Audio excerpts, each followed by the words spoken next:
그러면 들리는 대로 믿으면서 오늘 12월 19일 주일 예배를 시작하겠습니다. 먼저 사도신경으로 우리 신앙을 고백하겠습니다.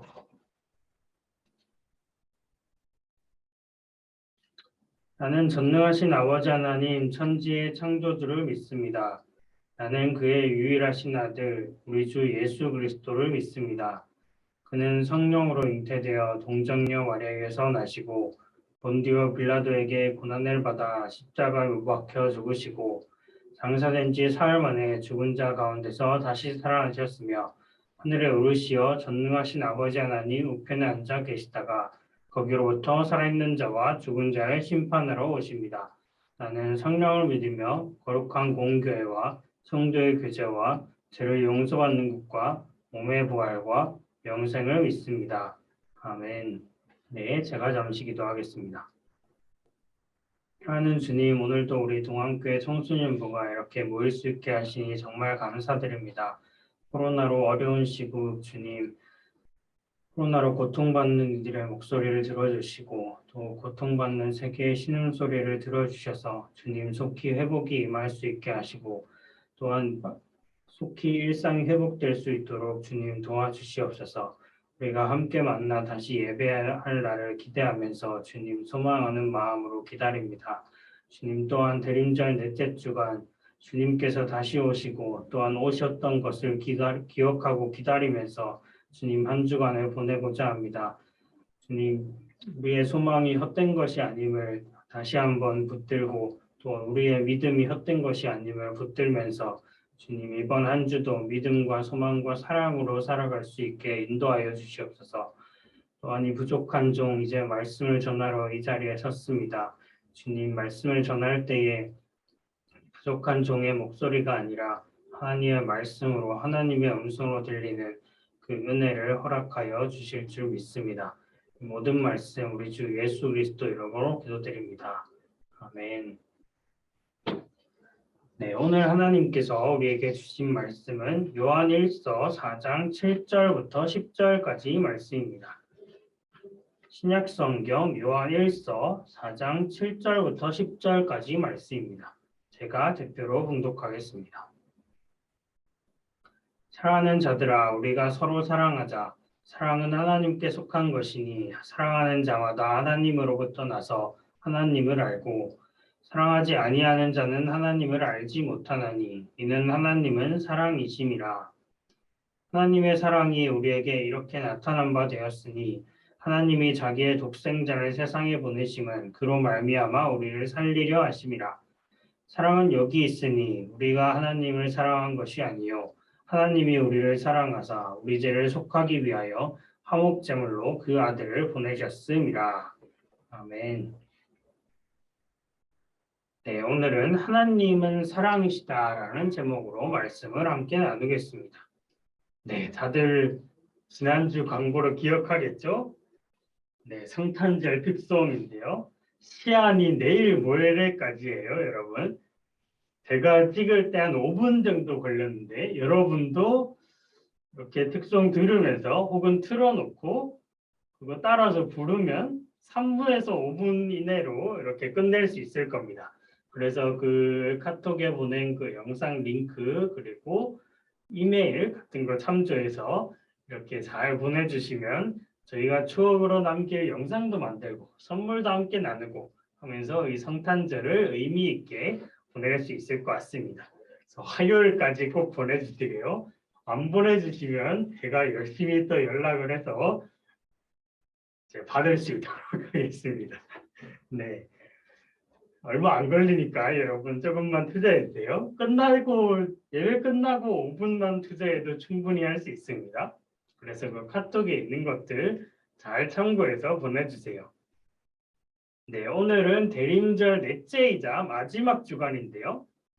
그동안은 우리가 우리에게 다시 오시는 예수님에 대한 말씀을 좀 나눴다면 오늘은 우리에게 오신 예수님의 초점을 좀 두려고 해요. 돌아오는 주 토요일이 성탄절 크리스마스인데요. 사실 그리스도인이 아니라면 성탄절이 어떤 의미인가? 석가탄신이랑 똑같을 거예요. 쉬는 날이겠죠? 다만 이제 시기가 연말이다 보니까 좀 한 해를 마무리하는 느낌이 좀 있고 뭐 캐롤 몇 곡 흥얼거리고 이제 뭐 크리스마스 트리 장식해 놓은 거 구경하고 뭐 이 정도겠죠. 하지만 그리스도인들에게 크리스마스 성탄절은 다릅니다. 물론 우리한테도 쉬는 날이죠. 하지만 그냥 다른 공휴일과는 다를 겁니다. 그래서 누군가 성탄의 의미에 대해 예수님의 오심의 의미에 대해 묻는다면 여러분이 뭐라고 답하면 좋을까요? 꼭 성경 구절을 이렇게 암송해 줄 필요는 없지만 할 수 있다면 제일 좋은 답변은 이 요한복음 3장 16절일 거예요. 여러분도 그랬는지 모르겠지만 저 때는 이걸 노래로 배웠습니다. 하나님이 세상을 이처럼 사랑하사 독생자를 주셨으니 이는 그를 믿는 자마다 멸망하지 않고 영생을 얻으리로다. 뭐 이런 식이었죠. 그래서 뭐 하나님이 세상을 뭐 이처럼 사랑했다 뭐 이런 식으로 하기도 했어요. 근데 이 구절에 따르면 예수님의 오심은 우선 하나님이 세상을 어떻게 사랑하셨고 얼마나 사랑하시는지를 보여주는 사건이었다라고 할 수 있어요. 그런데 여기서 생각할 건 이 사랑이라는 단어의 의미인데요. 우리가 이 사랑이라는 단어를 참 많이 씁니다. 별 생각 없이 잘 쓰죠. 근데 생각해 보면 그 의미가 되게 다양해요. 그래서 사전에 이렇게 사랑을 쳐보면 6가지의 의미가 나와요. 근데 이거를 좀 분류를 해보면 첫 번째와 두 번째를 묶어서 어떤 사람이나 사물을 소중히 여기거나 귀하게 여기는 마음 혹은 그런 일, 그리고 세 번째처럼 남을 이해하고 돕는 마음이나 그런 일, 그리고 네 번째에서부터 6번째를 좀 묶어서 좀 이성적인 그런 사랑 같은 것들을 좀 얘기할 수 있겠죠. 근데 여기에서 그럼 하나님의 사랑은 어디에 속하느냐? 아마도 첫 번째 의미에 속하겠죠. 그래서 세상이 대상이라고 한다면 한 사물이나 사람을 소중히 여기는 마음, 이런 게 이제 하나님의 사랑의 용례일 겁니다. 그래서 이 첫 번째에 좀 집중을 해서 그 사용의 사례를 용례를 좀 보면 부모님의 사랑, 뭐 형제 간의 사랑, 친구 간의 사랑, 선생님의 사랑, 하나님의 사랑, 이런 것들이 나옵니다. 그래서 여기에서 누가 사랑하느냐에 따라 좀 느낌이 다른 걸 알 수 있어요. 그래서 이 성경에 나오는 하나님의 사랑에는 그 그리스어로 아가페라는 단어가 쓰이는데요. 이 하나님의 사랑을 묘사하기 위해 쓰인 아가페는 이타적이고 절대적인 사랑, 이런 것들을 좀 얘기합니다. 그래서 그나마 이것과 좀 유사하게 생각할 수 있는 게 부모님의 사랑이죠. 하지만 요즘 세상을 떠올리면 부모님이 반드시 자식을 그렇게 이타적이고 절대적으로 사랑하는가? 꼭 그런 것 같지는 않아요. 그래서 비록 양부모이긴 하지만 최근에 이제 감형된 걸로 좀 논란이 많은 정인이 사건. 이 정인이 사건이라고 피해자의 이름을 붙이는 게 좀 좋지 않은 관습인 것 같긴 한데 어쨌든 이 안타까운 사건도 우리가 그 발례로서 떠올려 볼 수 있을 겁니다. 그리고 또 생각해 보면 부모님의 사랑은 대상이 좀 제한적이에요. 그래서 여러분의 부모님이 여러분을 혹은 저의 부모님이 저를 사랑하시는 것처럼 다른 자녀들을 사랑하기는 좀 쉽지 않겠죠. 그래서 자녀들에게 좀 대상이 제한이 되어 있습니다. 그리고 그 가족이라는 범위를 벗어나기 쉽지 않고 또 가족이라는 범위 내에서도 이게 좀 안타깝게도 왜곡될 수 있는 그런 여지가 있죠. 그래서 몇 년 전에 좀 핫했던 우리 스카이캐슬이라는 그 드라마를 떠올려 보면 이 드라마에서 부모님들이 정말 자녀를 소중하게 여기고 아끼는 건지 아니면 부모의 욕망의 대상으로 보는 건지 심각하게 고민하게 만듭니다. 근데 만약에 우리가 이런 사랑에 대한 이미지를 가지고 하나님의 사랑을 생각하면 어떨까요? 그러면 하나님의 사랑이 그리스도인만 사랑하는 것이 될 수 있고 나만, 우리만 사랑하는 것이 될 수 있고 또 스카이캐슬처럼 꿈을 대신 이뤄주는 느낌으로 사랑하시는 것이 될 수 있겠죠. 이런 것들이라면 하나님의 사랑이 우리에게 어떤 의미인가 이런 걸 좀 고민하게 만듭니다. 그래서 오늘 말씀을 보면 하나님의 사랑이 뭔가라는 걸 설명하기에 앞서서 우리가 서로 사랑하자라는 말로 시작을 하는데요. 오늘 말씀 7절, 8절 말씀을 이 화면에 나오는 이 말씀을 우리 은토가 7절, 8절 말씀을 한번 읽어줄 수 있을까요?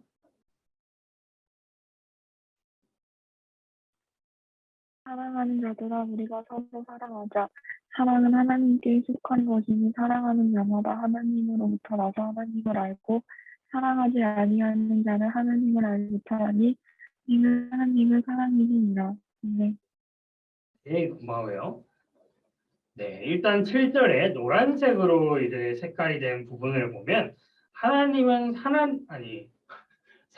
하나님께 속한 것이다라고 한 다음에 독특한 표현을 하는데 사랑하는 자마다 하나님으로부터 나서 하나님을 안다라고 해요.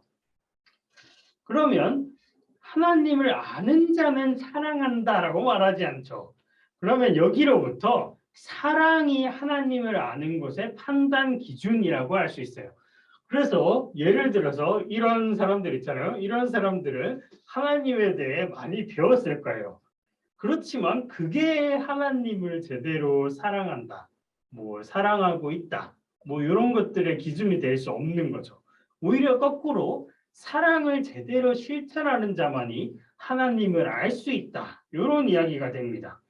그래서 반대로는 사랑하지 아니하는 자는 하나님을 알지 못한다, 이런 그 8절의 명제 같은 것들이 나오는 거죠.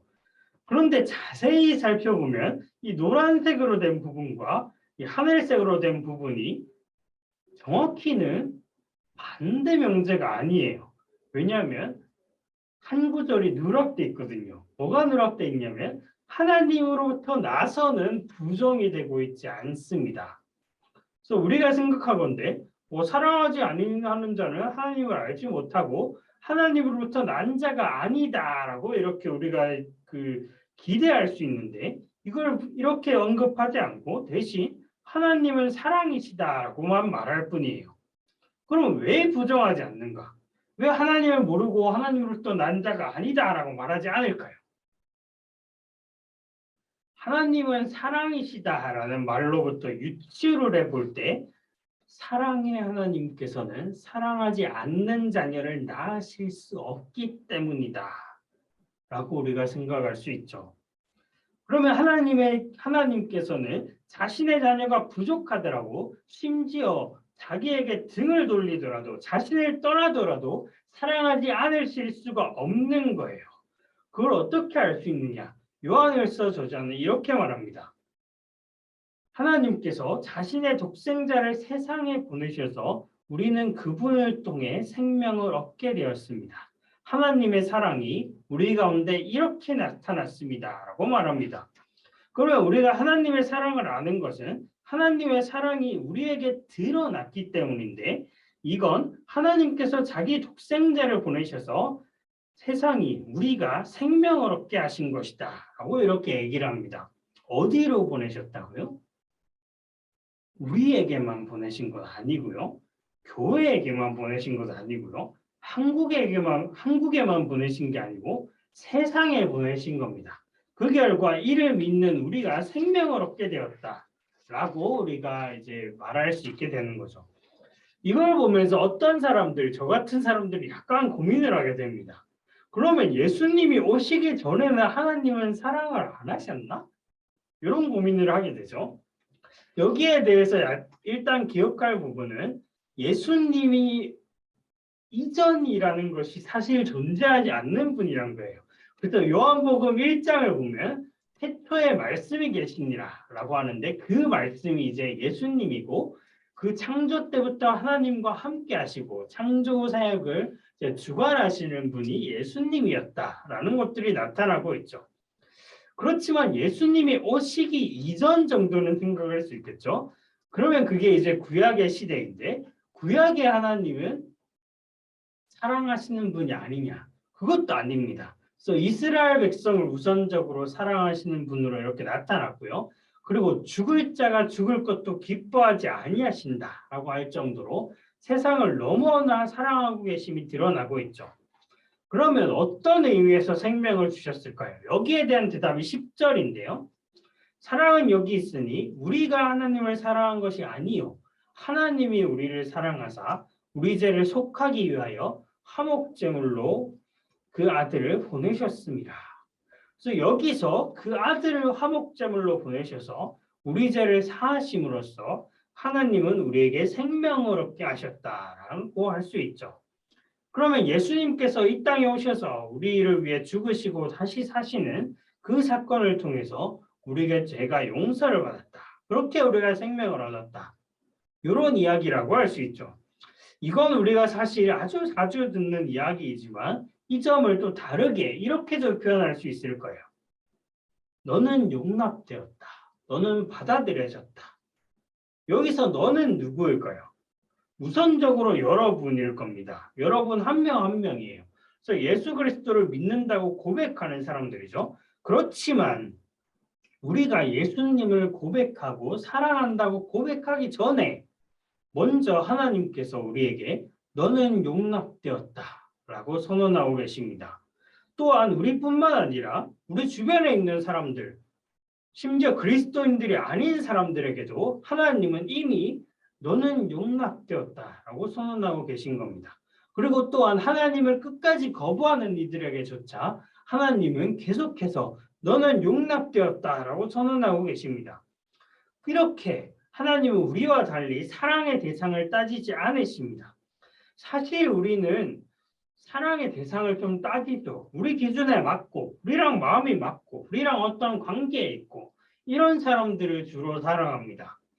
그렇게 보면 우리는 사랑하지 않는 사람들이 훨씬 더 많이 있죠.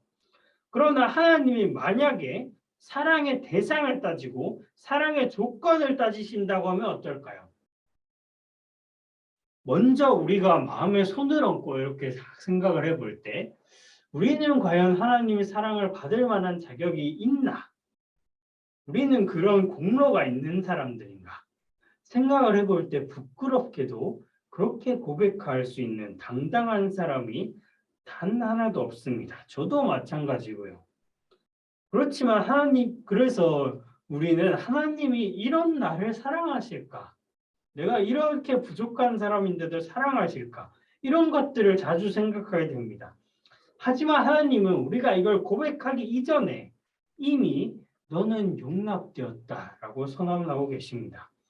그래서 여러분이 어떤 사람이든 누구이든 하나님에게 그건 우선적으로 중요하지 않은 것이죠. 그렇게 그리스도를 통해서 하나님께서는 여러분 모두가 용납되었다라고 선언하시는 겁니다. 그리고 이건 말로만 그치지 않으시죠. 그래서 사랑한다고 말은 우리가 누구에게나 사실 다 할 수 있어요. 하지만 공허하게 들릴 수 있겠죠. 그래서 실제로 사랑을 보여주는 건 또 다른 차원에 속합니다. 그러나 하나님께서는 자신의 아들을 내어주심으로써 그 사랑을 보여주시죠. 이때 그 아들과 하나님의 관계가 어떠하냐? 그거를 이제 삼위일체라는 말로 우리가 표현을 하는데 이 삼위일체는 조금 이해하기 어려운 관계이지만 서로에게 내어주고 서로 안에 거하는 사랑의 관계. 여기에 보면 이렇게 계속 춤추고 있는 듯한 그런 그림이 있잖아요.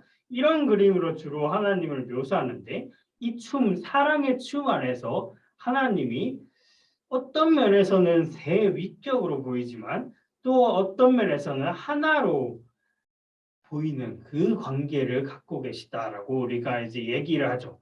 그래서 사랑의 하나님께서는 사실 그 본질부터 이미 사랑이신 거죠.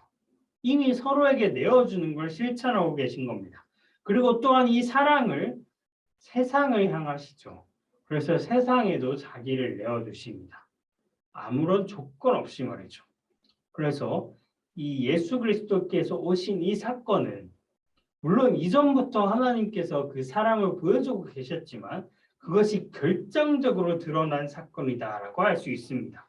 그래서 하나님은 사랑이시다. 이 말은 그렇게 볼 때 하나님은 기꺼이 자신을 내어주시는 분이시다라고 말할 수 있겠죠. 우리가 세상 속에서 이렇게 자기를 내어주는 희생하는 사람들을 가끔 볼 수 있어요. 하지만 사랑하지 않는 우리와 아무 관계가 없고 심지어 원수와 같은 사람들에게 그렇게 하는 이들은 더더욱 적죠. 하지만 하나님은 우리가 보기에는 전혀 사랑받지 못할 것 같은 사람들, 돌아보면 사실 저와 같은 사람들에게조차 너는 용납되었다라고 계속해서 선언하시고 그 선언을 이 땅에 오신 예수 그리스도를 통해서 더욱 선명하게 들려주고 계십니다. 그래서 정말로 너는 용납되었다라는 이 무조건적인 사랑의 선포를 들은 이들이라면, 진정으로 이 말을 받아들인 이들이라면 이웃을 또한 그렇게 사랑하게 될 것입니다. 그래서 베드로가 하루는 예수님께 나아가서 이렇게 묻습니다. 주님, 제게 형제가 죄를 범하면 몇 번이나 용서를 해줄까요? 7번 정도면 될까요? 사실 이 뉘앙스에 어떤 게 담겨 있냐면 7번 정도는 제가 용서할 수 있어요. 이런 뉘앙스가 좀 담겨 있어요.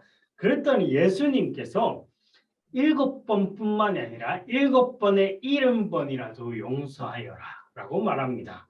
그러면서 하나님의 나라는 이러하다 하면서 유명한 비유 하나를 드시는데요. 용서할 줄 모르는 종의 비유입니다. 그래서 천국은 마치 결산하러 온 임금과 같다라고 하면서 이제 얘기를 시작하시는데요. 그래서 어떤 왕이 그 종들과 결산하러 왔는데 10,000달란트 빚진 자가 이제 그 하나님이 아니라 그 주인 앞에 나와왔다라고 해요. 그래서 우리가 약간 현실성을 갖기 위해서 이 10,000달란트를 좀 계산을 해보자면 1달란트가 6,000데나리온이에요. 근데 이 데나리온이 당시 노동자들의 하루 품삯이에요. 그럼 우리가 아주 최소치로 계산을 해봐서 우리가 최저임금으로 계산하기 쉽게 한 10시간 정도씩 일한다고 생각을 해봅시다. 쉬는 날 없이 말이죠. 그러면 10시간 정도 일했을 때 최저임금이 요즘 8,700 얼마거든요. 그러면 1데나리온이 대략 9만 원 정도 되겠다라고 생각할 수 있겠죠. 그러면 1만 달란트는 6,000데나리온에다가 만을 또 곱해야 되니까 여기다 6,000만을 곱해야 되겠죠. 그러면 우리가 계산을 해보면 거의 국가 예산 나올 급의 금액이 나오는데 5조 4천억 원 정도가 나옵니다. 야, 사람이 이런 빚을 질 수 있을까 싶죠. 근데 초점은 이게 절대로 사람이 갚을 수 없는 양의 빚이다라는 것에 있어요. 그런데 이 사람을 주인이 좀 불쌍히 여겨서 저 사람 뭐 평생 일하고 해도 저거 못 갚을 거다라고 불쌍히 여겨서 이 빚을 탕감해 줍니다. 그런데 이 사람이 이제 그 탕감을 받고 이제 거리로 딱 나가다가 친구와 같은 사람들 중에 자기의 배 100데나리온 빚진 사람을 만나죠. 100데나리온이면 아까 그 기준으로 환산을 해보면 900만 원 정도 빚진 사람이겠죠. 900만 원 결코 작은 금액이 아니죠. 하지만 10,000달란트에 비하면 아주 그 귀여운 금액으로 보일 정도입니다. 근데 이 100데나리온 빚진 사람이 이 10,000달란트 빚졌던 사람에게 이렇게 사정사정을 하면서 제가 꼭 갚겠습니다. 좀 기다려주세요라고 이제 얘기를 하죠. 그렇지만 이 사람이 아주 무자비하게 아니 지금 당장 못 갚으면 안 돼 하면서 감옥에 가둬버려요. 이 갚을 때까지 가둬버린 거죠. 그래서 이 소식을 들은 주변에 있는 사람들이 야, 저 인간 좀 인간적으로 좀 너무했다 싶어서 이 사실을 그 주인에게 말을 합니다. 그럴 때는 주인이 아주 분노하면서 이 사람을 불러서 이렇게 말하죠. 악한 종아, 네가 빌기에 내가 네 빚을 전부 탕감하여 주었거늘 내가 너를 불쌍히 여긴 것 같이 너도 네 동료를 불쌍히 여김이 마땅하지 아니하냐 하면서 이 사람을 평생 동안 옥에 가두어 버리죠. 하나님에게 우리는 사실은 10,000달란트로 계산할 수도 없을 정도로 많은 빚을 전혀 대가를 치르지 않은 채로 탕감을 받았습니다. 오히려 하나님이 대가를 치르셨죠. 그러나 우리가 우리에게 빚진 자를 불쌍히 여기지 못한다면, 우리에게 죄를 저지른 자, 우리에게 잘못한 사람을 불쌍히 여기지 못한다면, 사랑하지 못한다면, 값없이 탕감해 주지 못하더라도 최소한 기다려 주지도 못한다면 어떨까요? 그건 하나님의 사랑을 하나님의 사랑이심을 모르는 것과 같습니다. 하나님이 자신을 값없이 내어주셨음에도 우리는 그걸 외면해버린 거죠. 예수님이 우리를 위해서 오셔서 죽으셨음에도 우리는 그걸 아무 의미 없는 것으로 만들어버린 겁니다.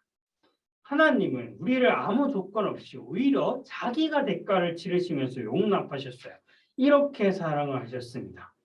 하지만 우리는 이를 따르려고자 하지 않고 또한 실천하기도 하지 않고 작게라도 생각조차 하지 않는다면 이건 하나님을 모르는 것과 같습니다. 그렇게 우리는 먼저 하나님에게서 너는 용납되었다라는 사랑의 선포를 듣고 이제 조금이나마 다른 이들에게 아무 조건 없이 자신을 내어주는 그런 식으로 그 사랑에 응답해야 합니다. 그것이 우리에게 생명을 주시면서 하나님께서 바라신 유일한 단 한 가지죠. 이 말씀을 듣는 우리 동안교회 청소년부의 지체 여러분, 하나님께서 여러분을 용납하셨습니다. 여러분이 어떤 사람이든지 상관없이 여러분을 용납하십니다. 이제 우리가 이 사랑에 응답해서 다른 사람을 용납하고 또 이를 통해서 하나님의 용납하심을 보여주실 때입니다. 그리스도의 오심을 기억하는 이 시간 우리 가운데 그런 은혜가 가득하게 되기를 간절히 소망합니다. 기도하겠습니다. 사랑하는 주님, 오늘 요한일서 말씀을 통해서 예수님께서 우리에게 오신 의미에 대해서 생각합니다. 주님, 그것은 하나님의 사랑이 극적으로 드러난 사건임을 오늘 배웁니다.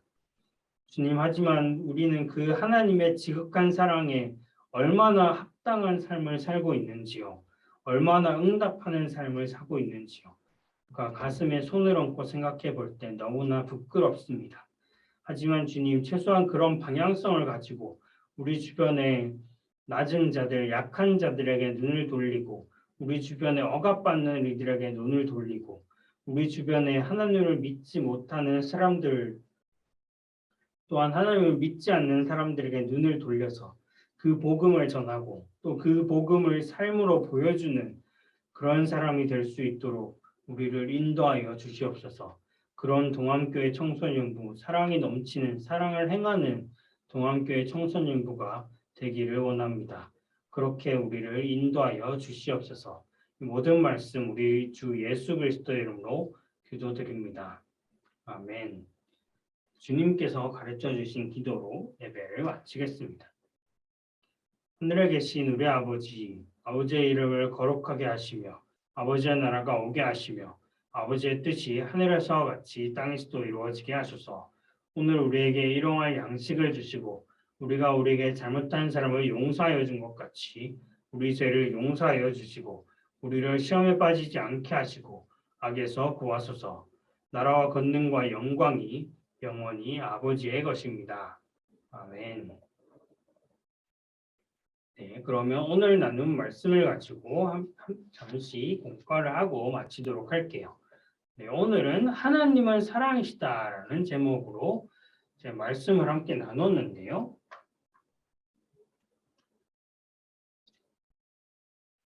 네, 여기에서 오늘 말씀에서 이제 대림절을 우리가 생각을 했어요. 대림절은 이제 성탄을 기다리는 날이자 대림을 기다리는 날이기도 하다라고 우리가 얘기를 했는데요. 이 성탄을 우리가 오늘 생각해 볼 때는 하나님의 사랑이 나타난 사건이다라고 우리가 오늘 배웠어요. 근데 이 하나님의 사랑이 나타난 사건이기 때문에 이 하나님의 사랑의 성격이 어떠한가를 이 사건으로부터 생각해 볼 수 있죠. 그래서 4장 9절에 보면 하나님의 자신의 독생자를 세상에 보내셨다라고 하는 데 있어서 이 대상이 우리를 포함한 모든 사람들을 포함한다라고 할 수 있어요. 그래서 보편적이다라고 할 수 있죠. 또한 아무런 조건을 언급하지 않습니다. 세상을 그저 사랑하셨다라고 자기 독생자를 보내셨다라고만 할 뿐이죠. 그렇기 때문에 그 조건을 따지지 않는 사랑이다라는 걸 알 수 있고 또한 이 사랑이 자기 독생자, 사실상 자신과 다름없는 그 아들을 내어주신다라는 점에서 자기를 내어주는 희생적인 사랑이다라는 그런 사랑의 성격을 갖고 있다라고 우리가 말을 할 수 있습니다. 그래서 예수 그리스도를 통해서 이 말씀을 너는 용납되었다라는 그 말로도 표현할 수 있다고 했는데요. 그래서 이 폴 틸리라는 이 사람이 뭐라고 말했냐면 그저 네가 용납되었다는 그 사실을 받아들여라. 네가 용납될 수 없는 그런 사람임에도 불구하고 용납되었다는 그 사실을 받아들여라. 라고 이 복음을 이렇게 표현을 합니다. 그리고 이 사랑의 선언이 이웃사랑과 연결되어 있다라고 요한 1서는 강조를 하는데요. 하나님이 이같이 우리를 사랑하셨은즉 우리도 서로 사랑하는 것이 마땅하다라고 이런 표현을 했습니다. 그러면 우리가 어떻게 이런 사랑을 실천할 수 있을까? 이런 질문이 이제 우리에게 남죠. 이런 것들을 좀 생각할 수 있을 것 같아요. 여러분이 이제 학교에 있잖아요. 학교에 보면 뭐 거기에 청소하시는 분들이 있어요. 또 길거리에도 청소하시는 분들이 있죠. 근데 여러분이 등교를 하거나 혹은 이제 길을 이렇게 지나면서 청소부들을 한번 우리가 주의 깊게 본 적이 있는가 한번 생각을 해볼 필요가 있어요. 저도 한 번씩 그런 생각을 해보는데요. 저희 기숙사에도 청소를 해주시는 분들이 있는데 그분들이 사실 잘 보이지가 않습니다. 그렇지만 우리가 그 생각하지 못하는 굳은 일들을 다 하고 계시죠. 그런데 우리는 그분들을 얼마나 이렇게 생각하고 사랑을 실천하고 있는가? 사실 부족하기 짝이 없습니다. 그리고 그 지하철이나 이런 것들 대중교통을 타다 보면 뭐 구세군 이렇게 딸랑딸랑 하면서 뭐 비기슈 하시는 그런 분들도 있고 그리고 자기가 앉아가지고 이렇게 좀 밥을 못 먹었습니다. 좀 도와주세요. 이런 분들 있잖아요. 그런 분들을 볼 때 우리가 정말 긍휼한 마음을 가지고 한 번이라도 도와주려는 생각을 해봤는가. 저는 요즘 그래서 지갑을 안 들고 다닌 것에 대해서 좀 제가 회개를 많이 합니다. 지갑이 없어서 돈을 이렇게 이제 뽑아서 그분들에게 드릴 수 없는 게 혹은 뽑은 돈을 갖고 있지 않은 게 되게 이렇게 좀 제 마음에 많이 걸리더라고요. 그래서 요즘은 이제 지갑을 들고 다니면서 저 보일 때마다 이렇게 그 기부를 할까 이렇게 생각을 하고 있는데요. 이런 마음들 우리가 좀 가져야 된다는 생각이 들어요. 그리고 여러분 가운데 이렇게 주변의 친구들을 돌아보면 제 주변에도 그런 친구들이 있는데 정말 밥 먹기 힘든 친구들이 있습니다. 요즘에는 좀 그게 잘 보이지 않을 수는 있는데 좀 이제 친구들과 친하게 지내다 보면 우리와 좀 혹은 우리 자신보다 조금 어려운 사정에 있는 친구들이 있구나. 이런 것들을 이렇게 보죠. 그런 친구들을 볼 때 우리가 이 말씀을 좀 생각해 보면 좋겠어요. 사실 우리는 형편이 돼서 도와주는 게 아니에요. 그렇죠? 형편으로 치면 저 위에 있는 사람들이 훨씬 더 많이 도와줄 수 있습니다.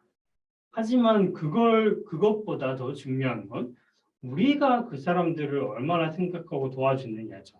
그것으로부터 우리의 그리스도인됨이 나타나고 우리가 하나님을 제대로 알고 있는가가 드러나는 겁니다. 그리고 사람들은 사실 그런 것들을 통해서 그리스도인이 누구인지를 생각하죠.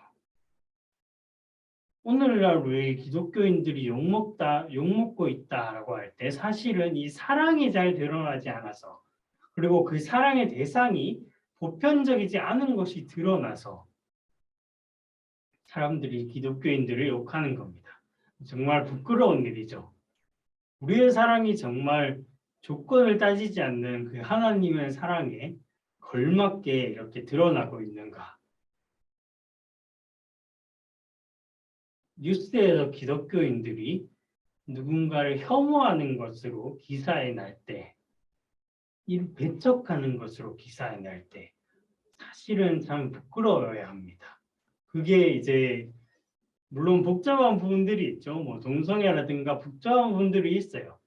우리가 생각할 땐 복잡하지만 하나님의 사랑이라는 걸 생각하며 볼 때는 또 우리에게 베풀어 주신 사랑을 생각하며 볼 때는 그 사람들에게 감히 혐오라는 말을 꺼내서는 안 됩니다.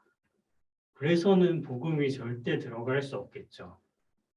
이런 것들을 생각해 보는 것이 우리 그리스도인의 사랑의 과제입니다.